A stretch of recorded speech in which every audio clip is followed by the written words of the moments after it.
Now, it's time to turn on and tune in to get your full dose of proper dope news with Bill and MJ on the Pod Report.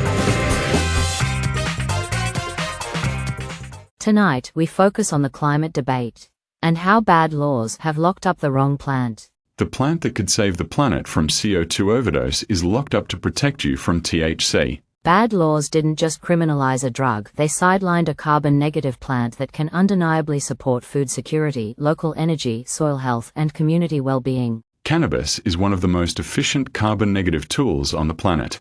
And unlike industrial tech, it doesn't require rare minerals, billion-dollar factories, or corporate ownership.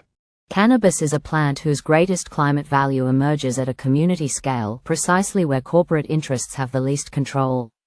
Cannabis could be a cornerstone of local climate resilience, yet outdated drug laws and corporate seed restrictions have buried it in bureaucracy. The law didn't just misunderstand cannabis, it rewrote it. Biologically, hemp and marijuana are the same plant, same genus, same species, same evolutionary lineage.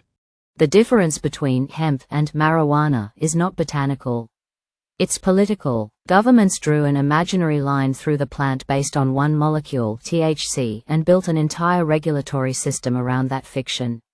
Once you remove the political fiction, the social reality becomes obvious. Cannabis is a people's climate tool. Its greatest value emerges not in industrial monocultures or corporate biofuel refineries, but in small, decentralized, community-scale systems. Food security is climate security. And cannabis delivers both, unless laws get in the way. This is where the corporate kryptonite becomes obvious. Food security and corporate ownership are opposing worldviews. When a community becomes self-sufficient, it becomes independent. And independence is the one thing corporations can't monetize. That's the social angle, and it's exactly why corporate systems resist it. In a perfect world, we'd leave cannabis roots in the soil to store carbon long-term. But in communities where the alternative is burning coal, kerosene, or endangered forest wood, the trade-off is clear. Burning cannabis roots is carbon neutral. Burning fossil fuels is not. Cannabis gives communities a renewable energy source that doesn't worsen the climate problem, even when every part of the plant is used as fuel. This is how climate solutions look when they're built from the ground up, not the top down. Large-scale cannabis monocultures come with the same problems as any industrial crop. At large scale, cannabis becomes just another commodity, and its climate benefits shrink. The real climate story isn't about turning cannabis into ethanol for global markets. It's about turning cannabis into local resilience.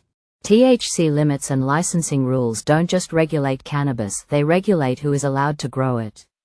By restricting seed access, governments create a dependence on certified suppliers, reduce genetic diversity, barriers for small farmers, and opportunities for corporate capture. This is not climate policy. This is market control, and it undermines the very thing cannabis is best at, in being a low-cost, low-tech, accessible climate tool for ordinary people. The climate crisis isn't just an environmental problem. It's a political one.